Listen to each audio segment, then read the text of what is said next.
दोस्तों, पहलगाम हमले के बाद जहां पहले से ही लोग बेरोजगार हुए, उस क्राइसिस ने जो है कई सारे लोगों को बेरोजगार कर दिया है। वहीं से दूसरी जानिब अगर हम बात करें सड़े हुए गोश्त को लेके, श्रीनगर में एक बहुत ही बड़े पैमाने पर जो है गोश्त जब्त कर लिया गया। श्रीनगर में एक बहुत ही बड़े में टन्स में जो है गोश्त को जब्त कर लिया गया। उस चीज ने जो है कई सारे लोगों को बेरोजगार कर दिया।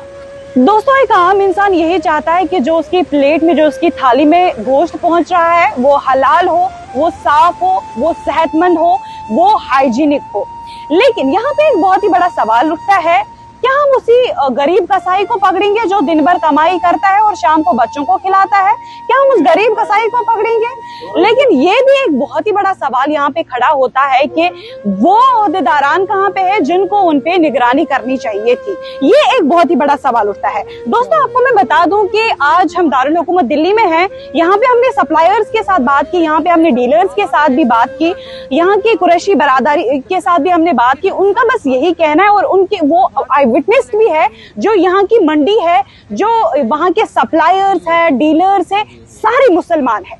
मेडिसिन की अगर हम बात करें या बाकी सारे अशियाए जो है खाने के लिए है, उनकी अगर हम बात करें, उनमें कोई ना कोई अदर रिलीजन के हो सकते हैं, लेकिन गोश्त का जो ये मसला है वो कहीं ना कहीं उसमें बस मुसलमान ही जितने हैं। दोस्तों, ये सिर्फ एक हेल्थ या हाइजीन या हलाल हराम की बात नहीं है, ये कश्मीर की इकोनॉमी पर एक बहुत ही बड़े दहशत का वार है।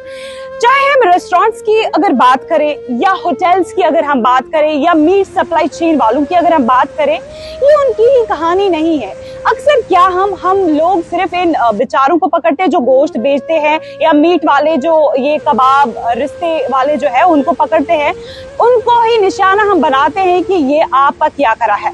लेकिन आखिर किसकी जिम्मेदारी है? लेकिन ये सवाल किन पे खड़ा होता है? ये उन इदारों पे होता है जिनको इन सब चीजों पे निगरानी करनी चाहिए थी, लेकिन आखिरकार उनकी ही मुझे लगता है। और यहाँ से अभी मैं दारुल हुकूमत दिल्ली में हूँ, यहाँ पे भी हमने बहुत सारे लोगों के साथ बात की, चाहे डीलर्स की हमने बात की, डीलर्स के साथ भी हमने बात की, सप्लायर्स के साथ भी हमने बात की। उनसे हमने जाना जो भी यहाँ से गोश्त सप्लाई होता है कश्मीर की ओर, यहीं से जो है यहाँ की मंडी से सारे जो है जम्मू एंड कश्मीर की अगर मैं बात करूं, वहां पे जो है मीट सप्लाई होता है। लेकिन इनका कहना है, और यहाँ के जो लोग भी है वो आई विटनेस है, उन्होंने देखा है कि यहाँ पे जो है मीट हलाल तरीके से ज़बा किया जाता है, यहाँ पे जो है साफ सुथरा मीट सप्लाई होता है कश्मीर की ओर।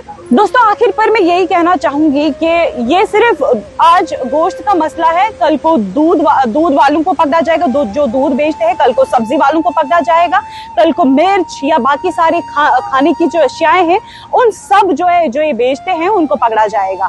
आखिरकार ये जिम्मेदारी किसकी है? उन पर एक जिम्मेदारी बन जाती है कि वो अवाम को जो है, अवाम को बस इस चीज की फिक्र होती है कि वो उसके प्लेट में जो पहुंच रहा है वो हलाल हो, हाइजीन हो, सेहतमंद उनके लिए हो। लेकिन जिनके लिए ये जिम्मेदारी बनती है, उनका ये काम है, उनकी है निगरानी करना।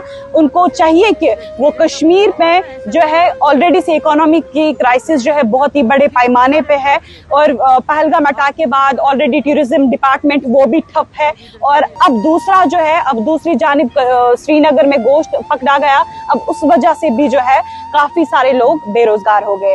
तो दोस्तों, आपकी क्या राय है? आप कमेंट्स में जरूर बताएं। इतना ही, आप गोश्त वालों को ना पकड़े, आप जो बेचारे कसाई, गरीब कसाई है उनको ना पकड़े, आप ये भी देखें कि आखिरकार इसके पीछे जिनको नजर रखनी थी वो कहाँ पे है, उन पे भी आपका एक बहुत ही बड़ा सवाल होना चाहिए। दोस्तों, ये एक छोटी सी रिपोर्ट है दिल्ली से। मैं हूँ महक अली, कश्मीर क्राउन के लिए।